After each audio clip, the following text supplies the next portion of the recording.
Light the candle, Tiger! Hi there, a very warm welcome to the Racing Post Golf Postcast. I'm Bruce Millington and I'm delighted to be joined this week by my Racing Post colleagues Steve Palmer and Ian Wilkerson. No fewer than 3 tournaments to get stuck into this week, including the WGC World Matchplay. That heads the bill. We've also got the Indian Open and the Punta Cana Championship, both of which are 16 to 1 the field. Very, very difficult affairs. But we will start with the big one. It's, as I say, the Dell Technologies Matchplay takes place in Austin in Texas. And the reason this postcast is coming to you earlier than normal is it starts at midday on Wednesday, so get your bets on.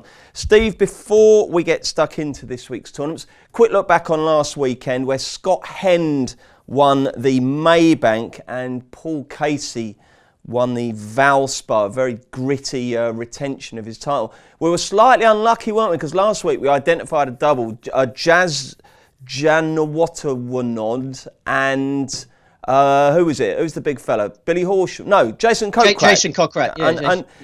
I know a lot of people on Twitter had the double. They followed you in and were delighted with the place return. It's quite close to a biggie there, wasn't it? Yeah, it would have been lovely if the double had come in. Jazz Janawatanan finished third in the Maybank Championship, a couple of shots shy, and then we were really, really unlucky in the Valspar because we had Louis Oosthuizen running for us as well. So we had Jason Kokrak. Jason Kokrak and Louis Oosthuizen finished tied second. The tournament became a sort of 3-runner race with it going down the stretch. It was our two boys and Paul Casey, and Paul Casey obviously got a history of blowing final round leads in US Tour events. Yeah, it's the best possible front runner we could have, really, with our two men just behind him. But then, Kokrak made a bogey on the 18th.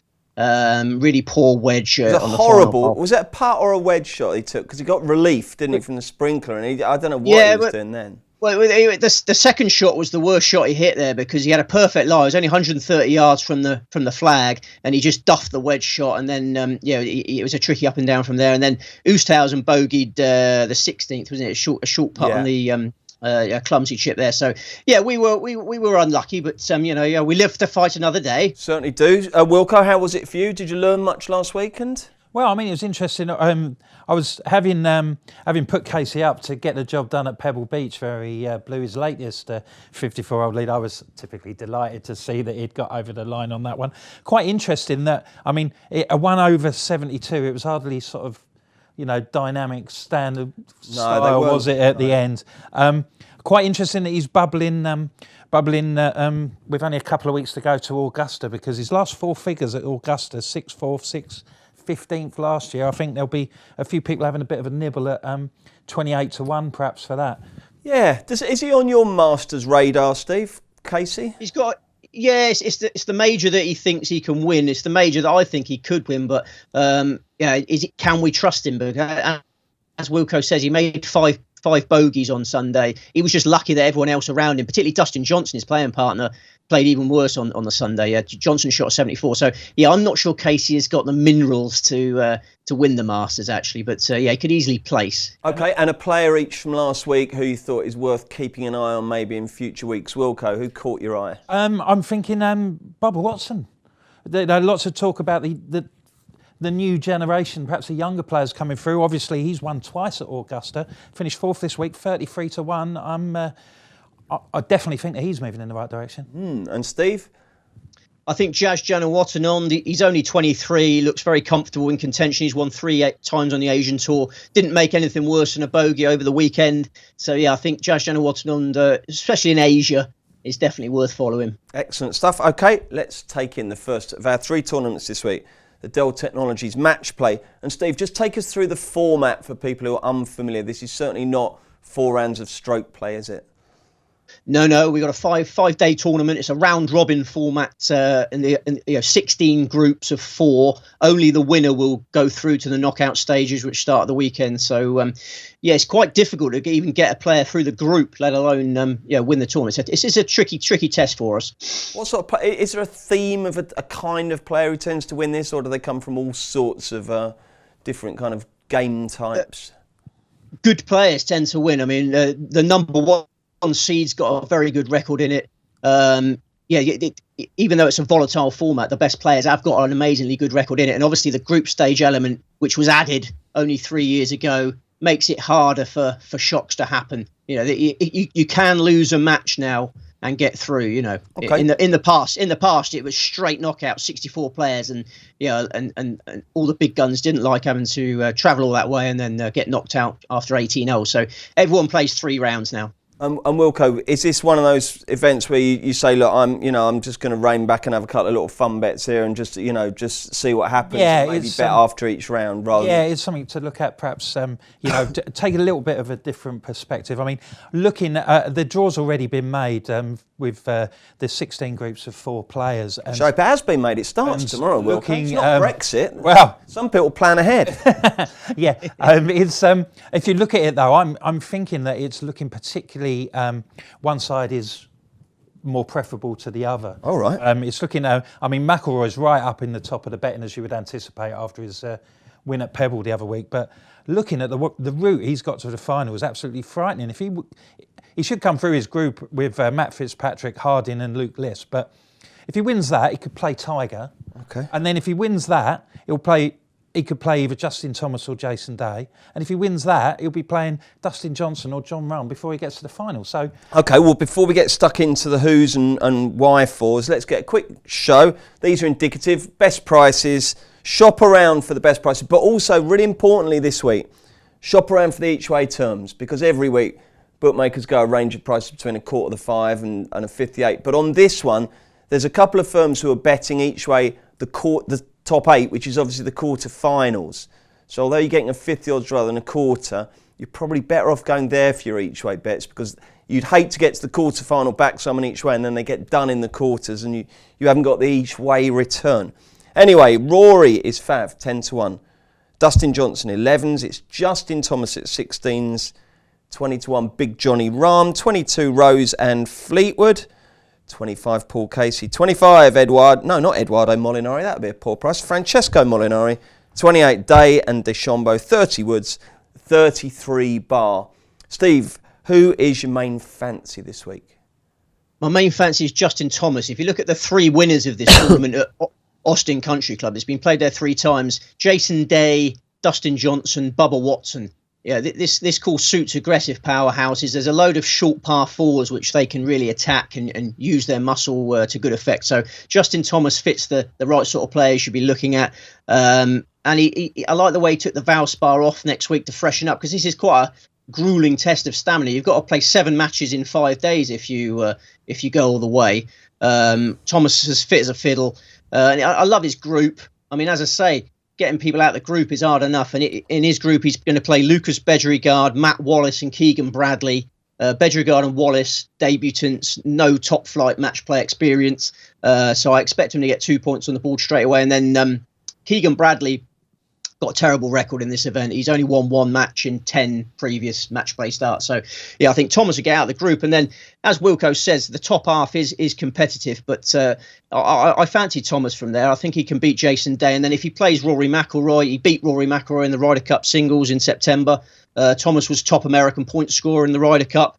I think Thomas can make up for playing well without winning this year. He's had 3 top 3s, but has not got any silverware. But this is a good chance. He was in the semi-finals last year and lost to the eventual winner, Bubba Watson. I'm just going to quickly take you through what the quarter-final lineup will be based on rankings. Okay, it's Dustin Johnson versus John Rahm. The winner of that will play Justin Thomas versus Rory McIlroy. And then in the bottom half of the course, you've got Justin Rose would play Francesco Molinari and DeChambeau would play Koepka. So Wilco, as you're saying there, probably the bottom half looks a little bit weaker. I mean, it doesn't always pan out like that, does it? I remember very first year, I think we had like Andrew McGee against, it was really one of... And incredibly volatile, because it was just 18 holes. So, exactly. It was an remember that, death Steve? trap. Yeah. Jeff Maggott, wasn't it? Jeff Maggott and Andrew McGee, I think. Yeah, it wasn't quite what the sponsors had in mind. So, Wilco, who's your main fancy? Yeah, I'll be looking for 2 in that second half of the draw, and they're both in the same quarter. But as you said earlier, that if you can get to the quarterfinals, get your 8 places, then I'll definitely like the main tip would be Brooks Koepka, who missed last year's tournament with his wrist injury, but I mean, he's demonstrated that he is a class act, and he has got form here. He got to the quarterfinals in 2016, and then got to the last 16 the year after that. Current form's not been brilliant. He missed the cut at the Arnold Palmer and was 56 at the Players, but I think he's got a decent draw. He's with Alex Norin, who has an excellent record here, but his form's been poor. He's won 10 of 12 matches in this tournament, but he's had a best finish of 44 in 5 efforts this year, so he's not hot. Hao Tong Lin, the Chinese sensation, he really struggled in this last year, while Hertfordshire's Tom Lewis, he makes his debut, so I'd expect him to get through. Is that relevant? He's from Hertfordshire. Well, yeah, because actually, it's from my neck of the Hertfordshire, and you wanted to. Well, yeah, his dad runs the range that I. I blimey, that's crucial. That hold the front page tomorrow. Well, yeah, but I wouldn't have.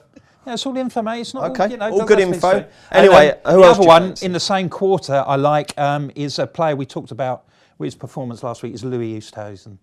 Obviously, he finished second at Valspar last week, so his form's in good nick. He's got a decent record in this as well.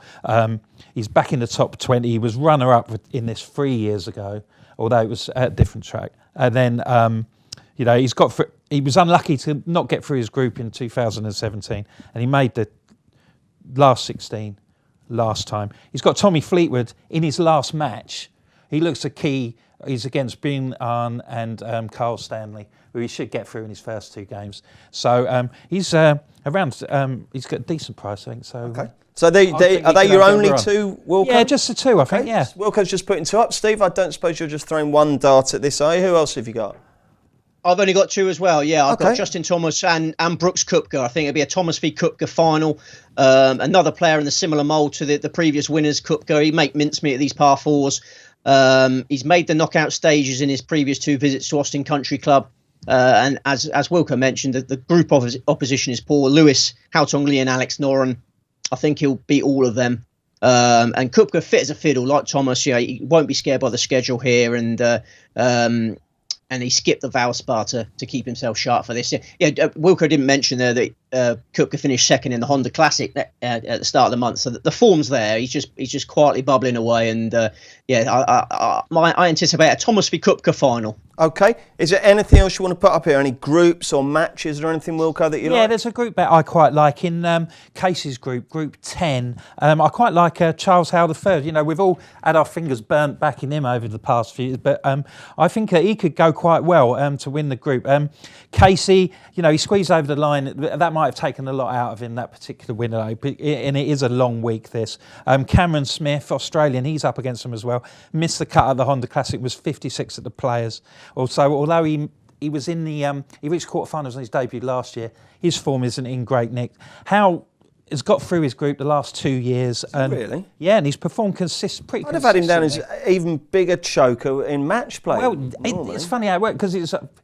he didn't have to play Sunday, I suppose, and maybe, that might have been it. 35th at the Players, and, that's his worst finish since he won the RSM, sort of like in the autumn. So I quite like him. He is about 10, you can get 130. 130. Righto. Steve, anything from you? Groups, matches? I can see Patrick Cantlay causing a big upset in Group 13. Tiger Woods, obviously hot favourite to win that, but Patrick Cantlay will be a horrible opponent. He's slow. And he's consistent tee to green operator. So I'd give Patrick Cantlay a chance of upsetting Tiger in that group. What are the brackets called this year, Steve? Who have they named them after? I'm not sure. With 3 tournaments this week, the research has been frenzied. That's been the least of your worries. Who would your banker be? Sam Snead? There's usually a Snead bracket. Yeah, Gene Saracen. Yeah, it's weird that, isn't it? Okay, so we're all done on the Dell, are we? Yeah. Nothing more to add, except I will add this. If you buy a copy of the Racing Post today, you will get all of Steve's thoughts, loads and loads of stats, past winners, loads of little tips, and extra info that will help you back the winner. So a Racing Post on a Wednesday, a must for all golf punters, particularly this week, because we've got 2 other previews. Let's do the Indian Open next. Takes place at Delhi Golf Club, and it starts at 3 a.m. on Thursday, so you need to have your bets on by tonight. I'll quickly spin through the betting before the lads tell us who they fancy. Lahiri and Janewattanand are 16-1 joints. Campillo 18, Suri 25 along with Sharma and Max Kiefer. 28, Eric Van Rooyen. 28, the resurgent Nacho Elvira. 30, Matthias Schwab. And 33, bar them. Steve, how many are you putting up here? I got 4 in this one, 2 at massive prices. Give us your one if you were only having one bet on it. If I was only having one bet, it'd be Shubhankar Sharma. Big fan of Shubhankar Sharma. He was excellent last season. It was his sort of breakout season. He won twice on the European Tour. Hasn't managed to find top gear this term. I think he's putting a lot of weight of expectation on his shoulders. But there were signs of life last week in the Maybank. He finished 30th there, played some decent golf. And he's teeing up on his home course this week. I mean, this course is a bit of a crazy, quirky course. Gary Player designed it in 2015. He's had a lot of criticism for it because it's just so ludicrously difficult in places. The greens are just so undulating, and in certain places it's impossible to get up and down. So there were just double bogeys galore last year. And is it a long or a short course, Steve? It's a long course, yeah, 7,379 yards. So it's long, and the greens, as I say, are very difficult, and the weather is brutal as well. The weather forecast this week is going to be in the high 30s Celsius all week.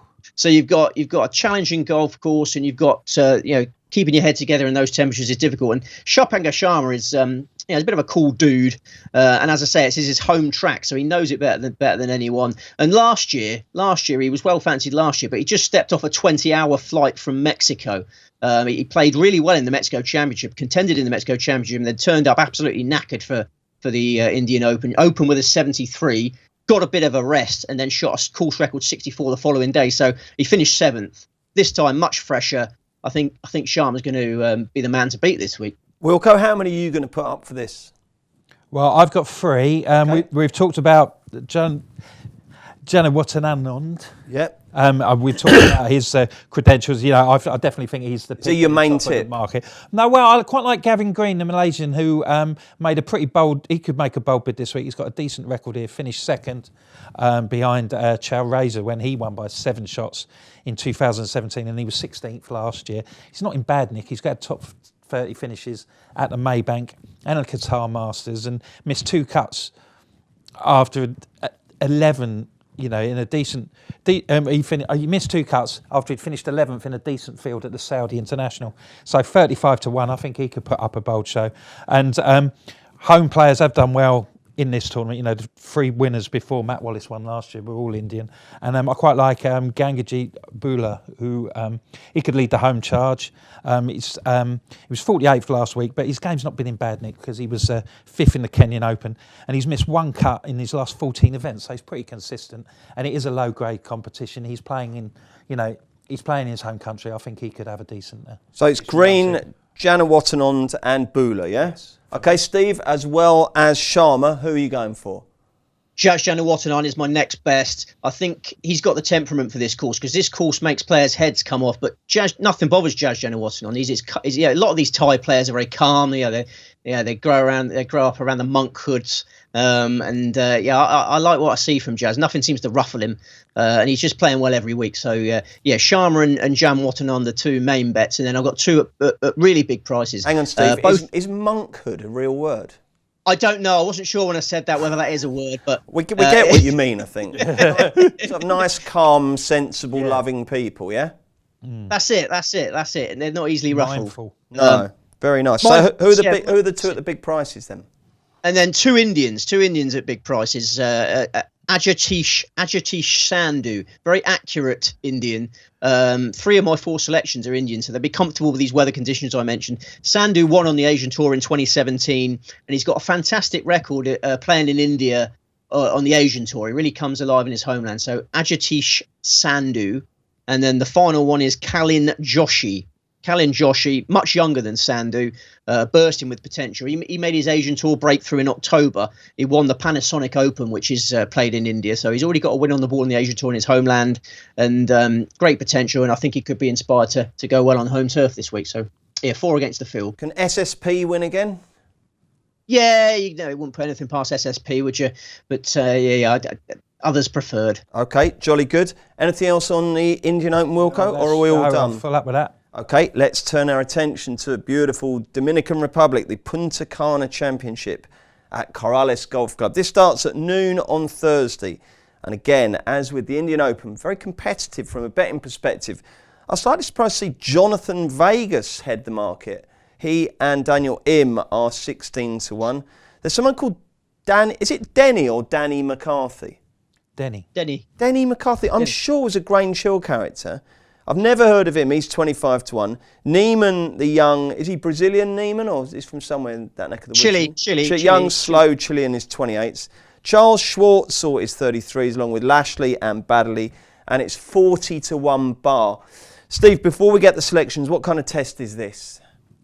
Corrales Golf Club, Dominican Republic. It was a web.com tour event for a couple of years and then joined the US tour last year for the first time. It's easy, winning scores of 24, 20 and 18 under par in those three tournaments. I mean, when you look at the yardage, it's 7,670 yards. I mean, that is second only to Torrey Pines South in US tour venues lengthwise, but they make mincemeat of it. So I mean, if we played that sort of course, we'd struggle because we can't hit it very far. But for the modern professional, I don't know where he's drawn these conclusions. Who's we? So the modern professional makes mincemeat of it, and so unless the wind blows, it's a doddle. Yeah. I was down the range yesterday, Steve, and I was working on a really truncated backswing, and I tell you what, mate, my game is in great shape. Can I come and have a game with you soon? Oh, it'd be a pleasure. Yeah. You got the Steve Stricker swing now, have you? My dad tried the Steve Stricker swing. If you shorten everything and stiffen the wrists, oh, it's brilliant. You can get results. Anyway, this won't help find winners. How many are you putting up, Steve? I got 5. This is my favourite tournament of the week. I got 5 this week. I like the Corral. It's a shame it's not on the TV. It's the best value is in this tournament. Oh, blimey! Well, I wonder what. Oh, I suppose they can't show everything, can they? Go on then. Who's your headliner? And my number 1 is Denny McCarthy. Oh wow! Who is he then? Yeah. Since he left Grange Hill, what did he do? He's good. He's only 26 years old. He's improving. He won the Web.com Tour Championship last year, which is the most prestigious event on the Web.com Tour. And he settled immediately on the US Tour. He finished 7th in the Sanderson Farms, 15th in the Shriners, and last week shot a pair of 69s in the Valspar. I mean, it doesn't sound that impressive, but the Copperhead course is brutal. You saw Casey struggling at the weekend. Justin Johnson straight. McCarthy shot a pair of 69s, finished 9th. So that's fantastic form, taking this huge downgrade to what is essentially a rubbish event. So, McCarthy's found his A game. He was on my radar anyway. He's a good putter, so he can reach this low winning score that will be needed this week. And he's played at Corrales once before. He played there last year and he finished 4th. Smashing. I think everything's in place, isn't it? Yeah. I think McCarthy's the bet of the week. Yeah. Okay. Golf bet of the week. Before we get Steve's other 4 selections, Wilco, how many are you going to put up here? Just a 2 for me. Just a 2. Go on, then fire away. Okay, my 2 are firstly a Joel Darman, who is available around the 33-1 mark. He's been a bit up and down because he missed 4 straight cuts earlier in the year between Phoenix and the Arnold Palmer. But before that, he was 9th at the Farmers Insurance. And he's coming into a bit of decent form. He was 12th at the Players and 30th at the Valspar, having started with a 66. So he really, flew out of the blocks on that one. He was 13th in this last year, which included a second round of 66 and a closing 67. So I think he could go well. And the other one is the latest Korean teenage sensation, Sungjae Im. Sorry, Sungjae. I called him Daniel Im before. Where did I get that from? Well, there's one as well. Yeah. So. There is a Daniel Im, is there? Yeah. Yeah, sorry, it's Sungjae Im, yeah. So he's a rookie this year. He's playing in his first year and he's flying. He's got 4 top 10 finishes, including 3rd at the Arnold Palmer, and he was 4th last week at the Valspar. His first win can't be that far away, and obviously the standard of the field this week is decreased because everybody's gone to Austin. So absolutely. I'd expect another bold show from him. Okay, Steve, who are your other 4 as well as Denny McCarthy? Next best is Matt Jones, 2014 Houston Open champion. He's not won a stateside event since that breakthrough, but this is a golden opportunity. He's a class above most of this field. I mean, he's won the Australian Open in a duel with Jordan Spieth. Matt Jones is a good player. He's got 2 months of solid form behind him. 13th in the Valspar on Sunday. Fantastic performance. Finished 28th on his Corrales debut last year, but he arrived in terrible form. He just missed 3 cuts in a row, so that wasn't a bad effort in that form. He's in much better nick this time. And then 3 more at bigger prices. Kelly Craft, 2011 US Amateur Champion, got off the mark on the Web.com Tour in 2015. 3 top 3s on the US Tour, one of which came here. Finished 3rd last year, shot final round 67. Craft got every right to go well. Rafael Campos is the biggest price I'm tipping up in this tournament. Puerto Rican. Puerto Rican. We had that the other day. Puerto Rican, Puerto Rican. still not quite sure. But what do you say, Wilco? How do you? Puerto Rico. Puerto Rico. Okay. Or Puerto. I'm sticking with Puerto Rico. So very Campos, very close to home. Yeah, in the Dominican Republic. Comfortable at Corrales. Finished third in the 2017 Web.com Tour event there. All my players have proven themselves on this course. A lot of debutants this week, including the top two in the betting. But I like players to be proven, always have done. And Campos has never been more confident. He won in the Bahamas at the end of January to get off the mark on the Web.com Tour. He leads the Web.com Tour rankings, finished 13th last week. I couldn't understand 100 to 1. And then the final one is Harris English. Harris English, a two-time US Tour champion, had the world at his feet a few years ago, been underachieving since, but signs of life. 12th place in the Honda Classic was encouraging, and last year finished fifth in this very event. So, five-pronged attack, and Harris English, the final one. And Steve, why is Jonathan Vegas at the head of the market? I just had him down as a complete journeyman these days. He must have obviously been shown a bit of decent form lately. Well, I think you took your eye off the ball because Cheltenham was on in the same week as Sawgrass, but he contended at Sawgrass with a late rattle. Him and Eddie Pepperell came charging up the Sawgrass board, so obviously a lot of exposure and everyone jumping aboard the Vegas bandwagon. I can't have that again. I'm going to tell Cheltenham they've got to move it. I love the Players' Championship, and it really ruined it for me. After payday as well, if we can do that. Oh, yeah. So final round of payday was Gold Cup Day, wasn't it? And the day after the Players' Championship. Never mind. Okay, right then. Before we go, we'll get the clear, concise summary of everyone's selections, okay? So we'll start with the Dell Technologies Matchplay. Steve Palmer. Justin Thomas. Brooks Koepka. Ian Wilkerson. Louis Oosthuizen and Brooks Koepka. The Indian Open, Steve Palmer. Shubhankar Sharma. Jas Janawattanond. Ajatish Sandhu. Kalin Joshi.